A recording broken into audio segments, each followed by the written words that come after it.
Leicester City here, town really, about 100 miles north of London, has long had an odd sort of claim to fame that it hosts the largest Diwali celebrations in the world. An estimated 50,000 people turned up last year.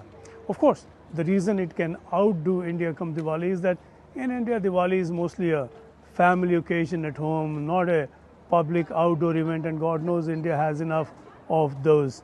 In any case, this is a quaint claim, not the most serious of records, but when Leicester makes this claim, it is believed because more than half its population is of immigrant origin, mostly Indians. And if it is not believed, it is indulged. But this year, it's not quite the same anymore. For the first time, a number of restrictions have been enforced that will take away much of the color and the light and the celebrations that go with Diwali here traditionally. Celebrations included the closure of the road on Diwali Day alongside a whole load of festivities, which included a stage program, fireworks, street vendors, and a whole load of entertainment on the street. So the change this year is the road will still be closed and the lights will still be on, but there will be no fireworks, there will be no cultural program at all, there will not be street vendors. The local council here claims that it's for the sake of safety. Not many Hindus here believe that, not after the long simmering run-in Hindus here have had with the local council over one issue or another. And if for years 50,000 have managed and been managed here just fine, why the change this time? Cities around Britain routinely manage far larger numbers at gatherings year after year. This time, the Labour-led council in Leicester has decided otherwise, and the decision came out of the blue. Diwali has been going on here for more than 43 years, I think it is now, and there's never been any incidents that we have known of and that have been reported, so hence there have been no incidents. We are very surprised by the decision, or should I say we were very surprised by the decision when we were told of it by the Leicester City Council and what they called as the Safety Advisory Group. They came to us only in May. Surely 6 months after last year's Diwali, they decided it was too dangerous. I mean, obviously if there was anything overly dangerous, they would have known straight away and they would have come back straight away. But they did not come back till May. It kind of smells a bit funny there. I was very concerned by that, and I still am. I can't understand 6 months it took them to decide it's a dangerous celebration. So Notting Hill Carnival, for example, which happens in London every year, has an enormous number of people who attend that festival, and there's narrow streets there. I've been to other festivals, music festivals, where yes, it's on a big field, but when you get to the main stage, it's only a small space, and there's thousands of people in front of the stage, and yet these festivals are managed safely.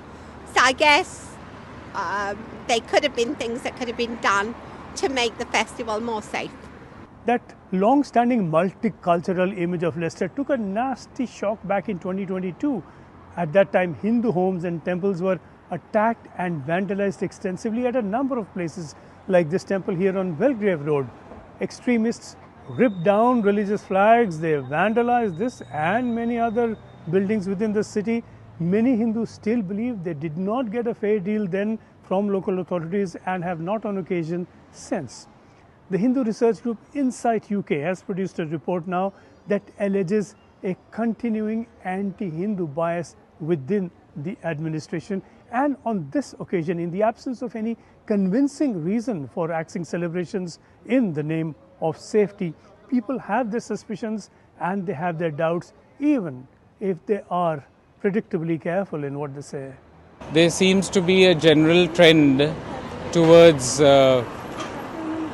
let's say, not accepting the Hindu and Indian diaspora for the worth that they give to the country, and that is the sad part.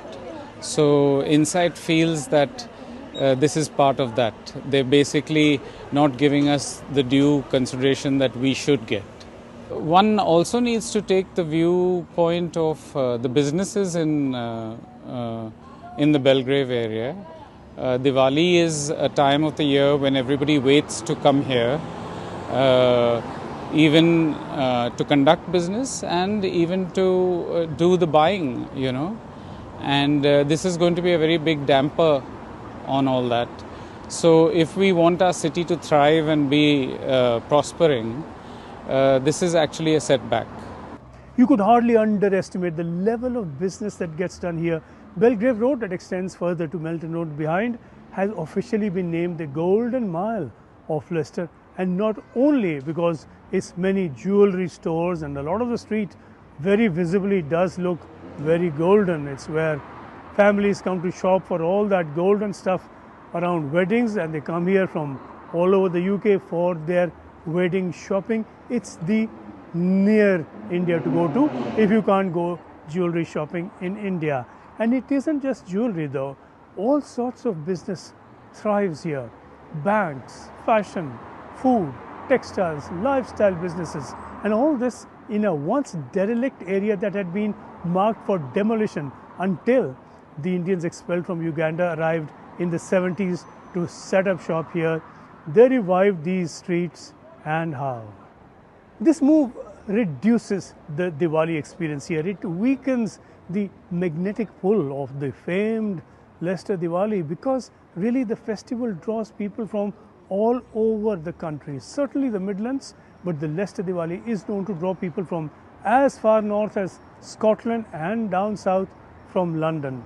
The visitors are also shoppers, they are buyers, and reduced footfall means necessarily reduced business on one of the most promising days of the year. More, it just fundamentally cuts into a reputation that Leicester, around its Golden Mile, really lives by and thrives by.